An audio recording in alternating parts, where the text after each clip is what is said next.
আজকে ফ্যাসিস্ট হাসিনার অন্যতম সহযোগী এবং জুলাই গণঅভ্যুত্থানে ছাত্র জনতার উপরে গুলিবর্ষণকারী যারা তাদের ষড়যন্ত্রকারী, তাদের মধ্যে সাবেক অবৈধ এমপি মন্ত্রী আমির হোসেন আমু এবং শাহজাহান খান, এছাড়াও সাবেক অবৈধ মন্ত্রী জুনায়েদ আহমেদ পলক, সাবেক অবৈধ আইনমন্ত্রী আনিসুল হক এবং সাবেক অবৈধ মন্ত্রী কামাল আহমেদ মজুমদার এবং আওয়ামী লীগের আরেকজন নেতা দিলীপ কুমার আগারওয়ালা এবং বিতর্কিত আইনজীবী তুরিন আফরোজ, তাদেরকে আজকে ঢাকার বিভিন্ন থানায় বৈষম্য বিরোধী ছাত্র আন্দোলনে যারা নিহত হয়েছে তাদের যে মামলাগুলো দায়ের করা হয়েছে, বিভিন্ন মামলায় এই আসামিদেরকে যারা এজাহার নামী আসামি তাদেরকে গ্রেপ্তার দেখানোর জন্য তদন্তকারী কর্মকর্তা বিজ্ঞ আদালতে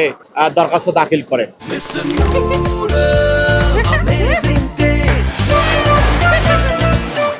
এবং বিজ্ঞ আদালত তাদের তদন্তকারী কর্মকর্তার দরখাস্ত দাখিলের পরিপ্রেক্ষিতে